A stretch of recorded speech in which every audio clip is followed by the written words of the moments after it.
Some of you might know that I'm one of those people who are currently under lockdown in China. I live in a relatively small town in the scale of China. Like it's a 2 million people city, which is considered quite small over here. The area where I'm locked is about 1 square kilometer or so. It's not that I'm locked in my apartment. And people are encouraged to stay at home, but today it's quite a beautiful day. So you do see some people. Before I came to China, I didn't really know how the Chinese New Year looks like here, and it's it's a bit difficult to grasp if you haven't seen it, because it's like literally everybody just takes their stuff and goes away for 2 weeks in a massive scale, and everything is completely closed and dead. So all this empty streets that you see, it's fairly normal. The only thing is that by now it all should have been reopening again, but it's still closed due to the coronavirus. The city has been under lockdown for quite a while right now. I think it was somewhere between 24 or 26th, more or less the same time or even earlier than Wenzhou. And so you can't really enter the city if you're not an inhabitant of Yiwu. And inside Yiwu, all the neighborhoods are closed. All the neighborhoods are sealed pretty tightly. There are some checkpoints at which you can enter and leave, and all the rest is well barricaded. The barricades are made of whatever you can find, even bicycles. And they raised them up fairly quickly. Everybody's wearing masks. Literally everyone is wearing masks. And I just saw the weirdest thing. Like you go to a square and there are some people sitting there, and there's a lady with a mask. She takes it off, she sneezes, and she puts it back on.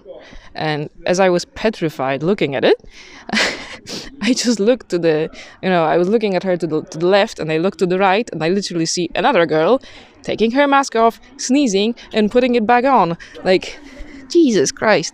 Like, oh, everything is closed and empty.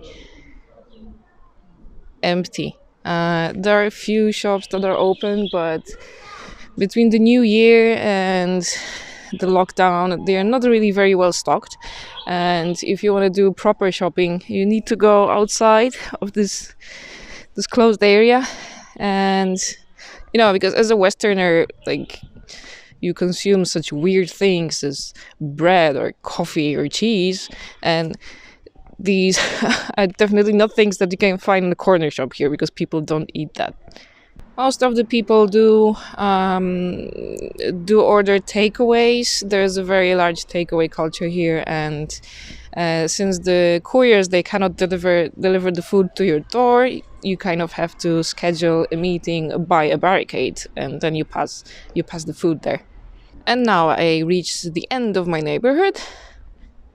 Here it's closed. I can't go any further, and I have to turn around. So there I go. If you follow the Western media, I must admit it looks like it's all quite pretty alarmist. The kind of questions that I get from my friends from the West is like, hey, do you have water? Do you have electricity? Do you have food? You need to buy food for at least 2 weeks, blah, blah. It's okay. Maybe if you're in Wuhan, you're a bit screwed, I guess, because the situation there is not really too great. But anywhere else, like, it's fine. I won't die. Yesterday, I left our closed area for the first time in 3 days.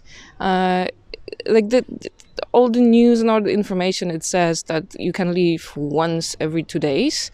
The information from our landlord says you cannot leave at all. And another information I just got like a few minutes ago is that you can now leave once every 4 days.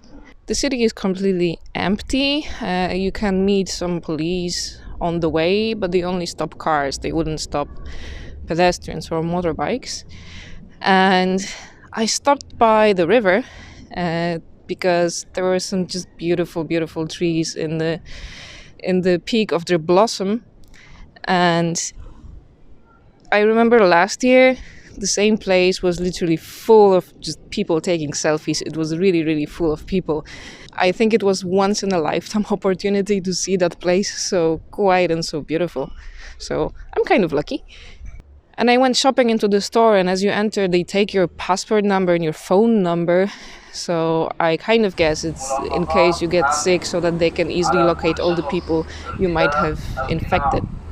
It was very refreshing to go out. I do recognize there's some psychological effect of being locked down, have your freedom restricted, but it's also not the end of the world because, well, okay, I can't go to the hairdresser, I can't get my nails done, but like, wow, first world problems. I think it's a bit inconvenient for the average folk because, a bit, it's quite inconvenient because people haven't had a salary for a while. And not only because of the new year, which lasts over 2 weeks here, but like there is no economic activity. So like people, I think they're a bit screwed with money. I'm not sure how they're handling it. I am roughly 700 kilometers away from Wuhan, and so far there were 12 infected people around here, of which 2 has been already they call it cured here, but 2 have recovered, and only 1 was severe, and the rest is just under control. And for the last few days, there have not been any new cases. So I guess all the precautions are doing their job. However, this is a city of 2 million, but right now it's just empty because everybody left, and now everybody will start coming back, and I think that's where the fun begins. It's very hard to say what's going to happen. Right now, it's a very safe place. Like there are very few people, so there are no gatherings because there's nobody to gather. So as they come back, they will be held under quarantine, and the length of the quarantine differs depending on where they were before. I must say it's pretty impressive how everything is being handled here very swiftly and very quickly. And if I think about it, only this place is able to do things in such a way. Like if the same thing happened in Europe, like you wouldn't be able to act so fast because you have to vote, you have to argue, everybody has to agree, then you have to disagree, and then you all have all the norms and regulations you have to follow, and health and safety and security, and by the time you get something done, like everybody's already infected. And here it's like puff puff puff, close tomorrow, okay, you cannot go. I think they're handling it super well. I'm pretty impressed. I miss going to the gym, and I can't buy any art supplies because everything is on hold. I can't buy pet food, and people start to look like men start to look a bit weird because their hair has grown so much. They look a bit like aliens.